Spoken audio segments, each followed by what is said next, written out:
Thanks a lot. Hello everyone. I'm very happy to be here. Flew in yesterday evening and, well, when you're in Italy you feel at home right away. I do at least. I'm hoping that this is going to work. We had a few technical issues. Wine on keyboards don't do good things usually, so we'll see it, but I hope this is going to work. I just briefly want to say about this session. So I want to share my own YouTube journey with you guys so that you can kind of see what I did. To be honest, I haven't quite figured out why my YouTube channel kind of works. So I won't be able to give you the whole recipe, but I can at least share with you a little bit of information on YouTube and on the way I did it. The other thing I want to mention right before we start, I'm not an influencer. I do quite a lot of different things, as Miriam said early on. I see myself, when it comes to YouTube, as a content creator. So I don't want to influence anyone. That's not my primary role on the platform. It's more about creating content that is engaging and educational and entertaining for my audience. So I want to make sure that people get interested in wine rather than kind of creepily try to influence them to do anything that they don't want to do. So to begin with just a few things on YouTube in general, the platform. So YouTube was founded in 2005, not so long ago. So I was in love with the platform pretty much straight away. I really liked it. I really liked the format of being able to pick and select different pieces of content and watch them and consume them. YouTube was then sold quite quickly for $1.65 billion to Google, today known as Alphabet. And people were kind of going like, well, this is crazy. This is a crazy number for a company that is barely 1 year old. But today, or last year, YouTube generated almost $30 billion in income. So the business has done quite well, and I think it was a good investment by Google to get into YouTube, to jump into YouTube. What is also maybe relevant to this audience is that wine and video content kind of worked pretty early on. So most of you probably know Gary Vaynerchuk, and he was kind of the pioneer in this segment. He wasn't really on YouTube in the beginning, at least. He was more focused on his own website and creating video content there. But I was pretty hooked on Gary's stuff, even though I didn't always agree with him, and sometimes we had conversations going back and forth, me kind of arguing that he said something that isn't right in one of his videos, and he kind of going back to me, telling me I'm a cherry picker. But I really like that, and that kind of lit the spark for me, even though I never really wanted to follow exactly his path, but I was kind of interested in doing something, a video content format on a platform on the internet. I really like that. But just a few numbers to begin with. So YouTube has over 2 billion monthly logged-in users. That's a quarter of the population of this planet. Quite a lot of people use YouTube, so that's quite special. And the other number that is quite interesting is that every day people watch over 1 billion hours of video on YouTube. So people watch YouTube while they work, while they brush their teeth, while they kind of bring their kids to bed with their earpod in their ear, or that's at least what I sometimes do, unfortunately. So yeah, it's quite an influential platform. 500 plus hours of content are uploaded to YouTube every single minute of the day, and that's kind of crazy. I mean, for YouTube, this means they have to have a massive infrastructure in order to process so much data. For you guys as consumers, mainly, I guess, that's kind of great because you have a lot of information on that platform. But the problem is to find the really good stuff. I mean, out of those 500 hours of content, I assume that 499 hours are probably not something that I would want to watch. So obviously that kind of depends on your own preferences, but there's a lot of it. So it's kind of difficult to find the good stuff sometimes. For me as a creator, that's obviously a big challenge because you know that you have to compete with quite a lot of information on the platform. If you think about it, when you go to youtube.com today, you kind of see 8 tiles to begin with. 8 videos that you kind of see in the beginning. You can scroll down, but you won't scroll down for hours and hours. So there's very limited real estate on that platform. And the algorithm of YouTube kind of curates the information that you see, which is a good thing, but it takes some time for it to understand what your audience wants to watch, what my audience wants to watch. So really only the bigger channels that have uploaded content for a longer time actually benefit from being kind of pushed by YouTube. So this guy, first of all, who of you here knows who that is? Just kind of gauge the audience here. So not too many, I'd say, maybe less than a quarter. So this is Mr. Beast, Jimmy, who's actually one of the biggest YouTubers in the world right now. His channel is one of the few that has over 100 million subscribers. So the people who have decided that they want to subscribe to his content. He has generated, that number is close to 18 billion views. So 18 billion times someone has clicked on one of his videos. And he made, estimated by Forbes at least, $54 million last year. So between his YouTube ad income generated by the views, so every time you watch a YouTube video, you see ads usually, and as a creator, you get a share of the ad revenue that YouTube generates with those videos. Most of his money is probably from paid engagements. So he basically does a 60-second or 90-second ad read and makes tens of thousands of US dollars for those 60 seconds. So you can really, in some cases, it's even $1 million for larger corporations and larger collaborations. So yeah, he's quite successful with that. And the interesting thing with Jimmy is he is 24 now, started when he was 14, so 10 years ago roughly. And in the beginning, his videos were really bad, no one watched them. He really hustled and kind of built his audience over time. So it was not like an overnight success. And that story obviously also resonates with people. This builds a pretty close relationship between the content creator, in this case, Mr. Beast, and his audience. So that is one of the very strong things when it comes to YouTube, building those relationships. When it comes to wine YouTube, the numbers look a little bit different. So you can see the 3 biggest channels in the world right now, according to subscribers on YouTube. Interestingly, 2 of them are actually from South Korea, so content creators that are based in South Korea. South Korea consumes a lot of YouTube content, and that might be the reason for it.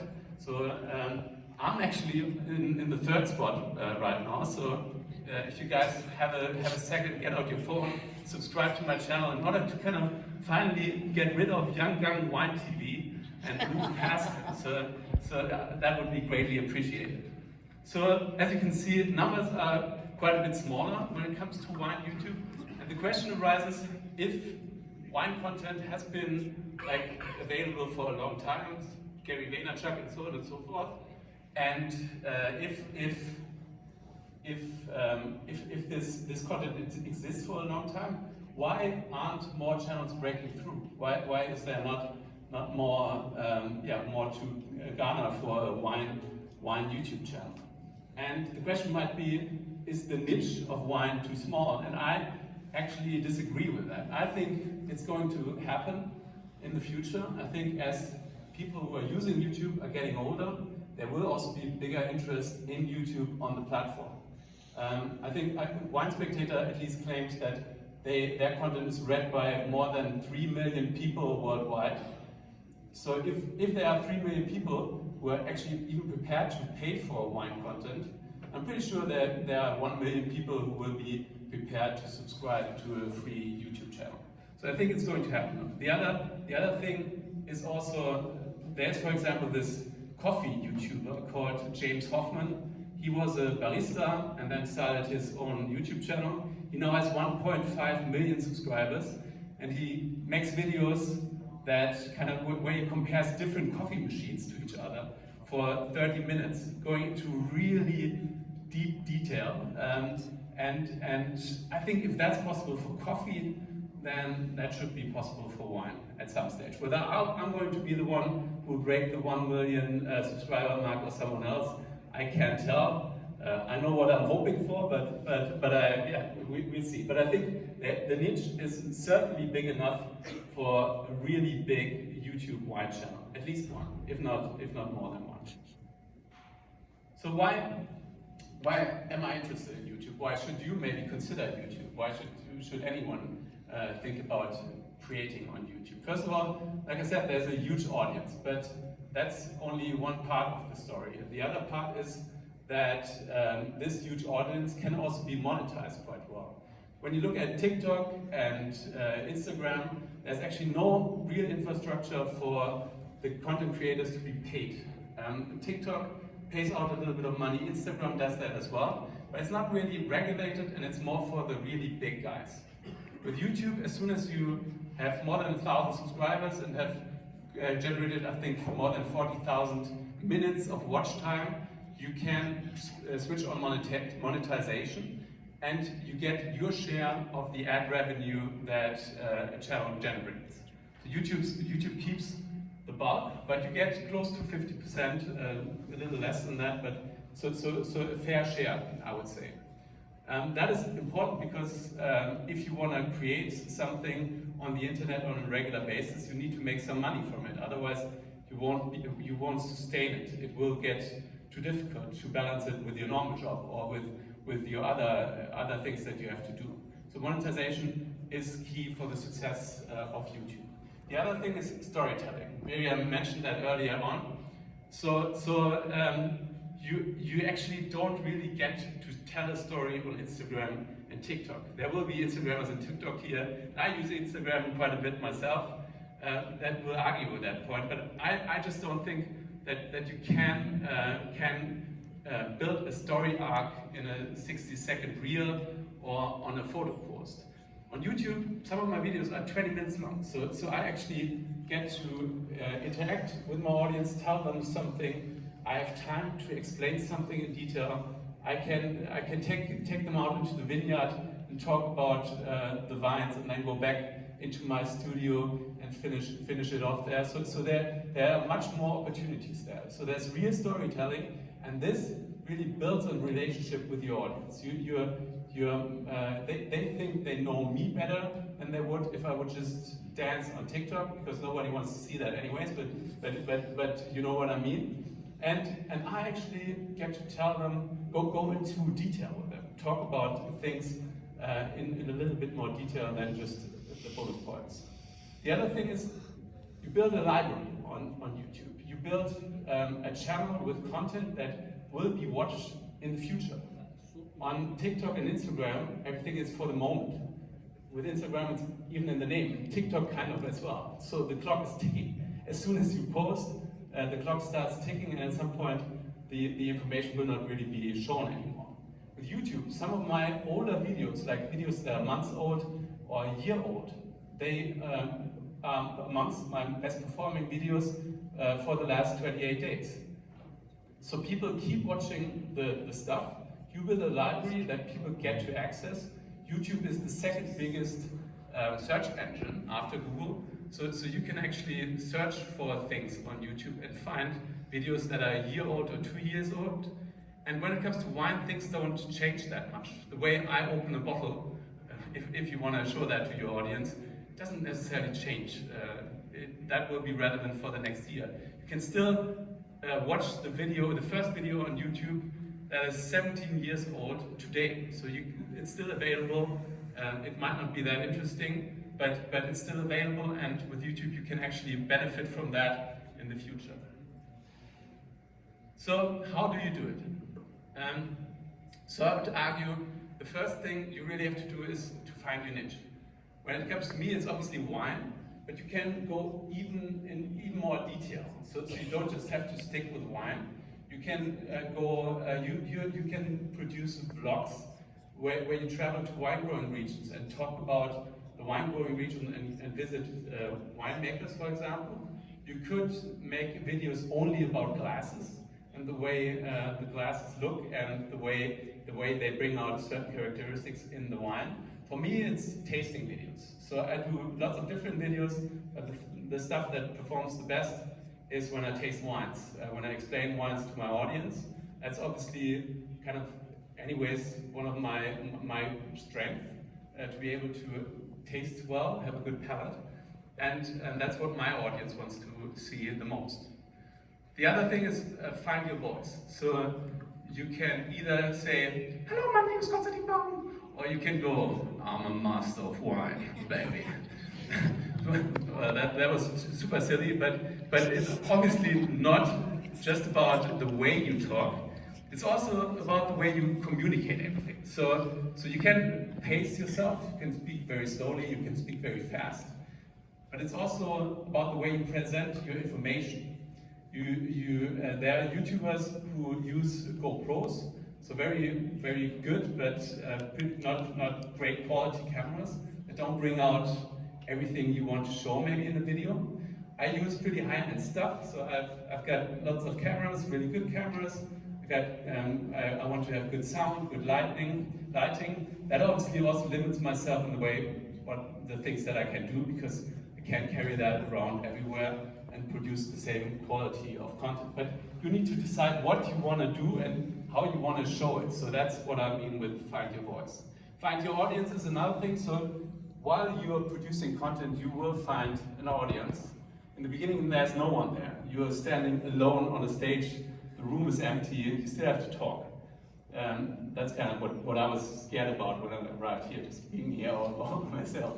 But over time, people will come, and they might stick around if they like what you're saying. So that's the way you build your audience. In the beginning, you really have to find people from other platforms. Maybe you're strong on Instagram, you get them over to YouTube and try to engage them there. Or you're good on TikTok, you get them to YouTube to share more content with them on YouTube. Then YouTube will start understanding what kind of people watch your stuff, who wants to see your videos. And the algorithm then will give your content to more people that are similar. So the algorithm learns, and that's why growth on YouTube is very often exponential. So in the beginning it's very slow, but at some stage, once you are one of the bigger channels, it's actually easier to add subscribers at a much faster rate. In the beginning, I was happy to have 1 subscriber per day. Today, I'm happy when I have a few hundred subscribers per day or 1,000 subscribers a day. So this is how things change over time. And the other thing is be patient. So you just have to wait sometimes. Good things come to people who wait, and YouTube is difficult. It's more difficult than kind of getting out your phone, posting a selfie, and I mean, that can be difficult as well, don't get me wrong. But for YouTube, you have to understand camera equipment, you have to edit, you have to do much more stuff than you would have to do when posting photos on Instagram or TikTok, or if you're making videos for those platforms. I do that as well, and I know that like producing a reel takes far less time than producing a 15-minute video for YouTube. It's just different.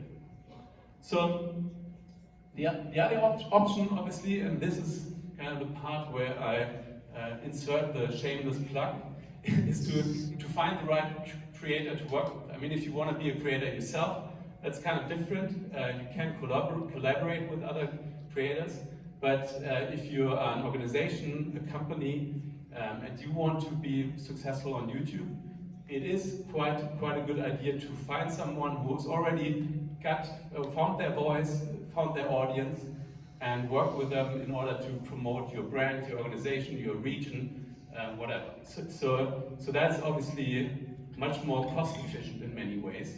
You have to spend more on that one collaboration maybe than you would on a video, but you also don't have to spend years and years uploading videos that no one wants to watch. And I see quite a lot of those videos, to be honest, on the YouTube channels of wine producing regions, really high quality videos done by really great videographers that no one wants to watch, or no one watches because you can't find it. It's maybe not as catchy as it could be. It's not created for the platform. So sometimes having a creator, working with a creator, is much more efficient. So now, as a bit of a treat, and as we are, as far as I understand, are sharing business ideas, I kind of want to share something with you that I haven't shared with anyone so far. Obviously, this video I've shared with other people, but I'm going to show you some numbers. So I'm going to show you how this video became a big success. This was a big success, not only for my channel, but I believe it's the most viewed video by a wine channel ever on YouTube. So it's right now at 2.2 million views. So I'm kind of giving you like a little sneaky look into what happens when one of your pieces of content go viral. So the story of this basically was, I found this bottle of 159-year-old wine in my cellar. And that's not I didn't make that up. I actually sometimes get bottles of friends and relatives with old wines. And oftentimes I just go, yeah, come, give it to me, I'll taste it. But I'm not expecting great things usually, because most of my friends and relatives don't have great wines in their cellar.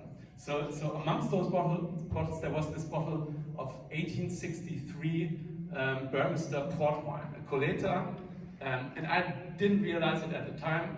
When I went through my cellar, I kind of saw that bottle, thought this is interesting, sent a photo to a friend of mine who's a real expert in port, and he actually said, yeah, that's a 159-year-old wine. And I was like, okay, cool, that's an interesting story, so let's make a video out of it. So why this video went viral, I don't 100% know. One thing I understood right away when I saw this title and the thumbnails, I created them, but when I saw them in front of me, was that this is going to do well. Because the thumbnail and the title are really important on YouTube. You basically, that's all there is for people to suck you in. You can produce a great video. If they don't like the thumbnail or the title, they will not click on the video, and that means no one will watch your video. So here I basically try to be as simplistic as possible. You see the 1863, so you know it's an old bottle, magnified by a magnifying glass that wasn't there, that I edited in. My face kind of looking scary, because you want to create a little bit of suspense in order to attract a wide audience. And then you have the port tongs there. I'm actually not so happy about the port tongs today. I mean, the video, the thumbnail worked, but I would do it slightly different. But it kind of looks a bit funny. You see the glowing bit. I think only people from the wine world would have understood what that is. But anyways, then you have the title, Drinking a 159-year-old Wine, Poison or Perfection. So it's really easy to understand, I think, for everyone. It's old, 159 years. I've never tasted a wine that is this old, people would have thought. And the bit poison or perfection might seem a little bit ridiculous, because we all know that it's not going to be poison. But in my comments of that video, I saw quite a lot of people who actually just came to watch this video and see when I'm going to die. Yeah, so they were hoping for the wine to be poisoned. I mean, that's the beauty of social media. It generated views, so I'm not going to complain about it. So this is kind of, and I know that I have to be aware of time, but I think we're still good. This is kind of what happened over the first 24 hours. So actually, one of the great things about YouTube is that you get lots of data. Google is really good at giving you data, graphs, and all that. And this is kind of what you see in the back end. That's what I see for my channel, for individual videos, or the channel in general. So over the first 24 hours, the video was watched 2.1 times as often as a normal video. My channel was quite a bit smaller back then, so I was really pleased with 18.7 thousand views in 24 hours. I was kind of like, wow, this is awesome. And the watch time was obviously also high, even though the video was shorter than most of my videos, so it was just 10 minutes long. But I thought, wow, 457 subscribers. That was a big number. I think back then that was the biggest number I ever had in a day. So that was kind of giving me some good feelings. I was kind of going, well, this could be really interesting. You can also see the revenue, so that's what Google was estimating they're going to pay me for the first 24 hours of that video. So 50 euros, that's cool, I take it. Definitely not worth the investment if that's all opening a bottle of 159-year-old wine. But then again, I didn't pay for it, so I was pleased. But I also saw this bit here, which kind of here. So the graph kind of moved up a little bit. So I was kind of going, well, this might go somewhere. This is hopefully not the end. So, and that was the first 10 days. So you can see over the course of the first 10 days, it roughly generated 1.2 million views, 11.5 thousand new subscribers. I think back then I had like 38,000 subscribers when the video was posted. So that was a big push for my channel. And the revenue was 2,500 euros. But what I really liked, actually, I mean, this was exciting for me, at least at the time. I kind of woke up at night sometimes and checked my app, my YouTube app. Another 100,000 views for that video. But the high point was basically this: 380,000 views in one day. So that was kind of that was very special. I mean, I think Verona is at 250,000 inhabitants. Florence is, I think, roughly 380,000 people. So like imagining a whole city watching your video in one day. That was really cool. But obviously things went down again afterwards. So the video is still watched a lot of times per day, but it's not at that level anymore. But this kind of shows you the power of YouTube. So in a very short amount of time, lots of people suddenly learned that wine can be aged for 159 years and can still be delicious. By the way, I didn't even mention that, but yeah, the wine was delicious. So watch the video to find out everything, but it was just beautiful. They also learned that wine isn't poisonous necessarily after 159 years. And quite a lot of those people were actually all of a sudden more interested in wine. So it wasn't just good for me, for my channel. I think it was also really good for lots of people in the wine industry. I had actually comments of people saying, I'm Muslim, I don't drink alcohol, but I still watched this video and really enjoyed it. So people who never really interacted with wine all of a sudden knew a little bit more about wine, just through the power of one video. And I also kind of thought, after a while, Burmester, the port company, that I actually gave quite a lot of promotion for free. Yeah? They didn't pay me a dime. They didn't even say thank you for the video. I don't have any hard feelings there. But how much might this be for them? Like in terms of how much advertisement was it for the company of Burmester that I posted this video? And I calculated it using baseline numbers for normal cost per views. That's how you count things in the industry. And the video should have cost Burmester 45,000 US dollars. So they should have paid me 45,000 US dollars instead of me opening this bottle for free. But I'm fine. I don't mind. I'm happy. I'm happy that the video did well and that it did something for wine in general. So the key takeaways, and then we are kind of doing a little bit of Q&A, I guess. YouTube is huge, searchable, and here to stay.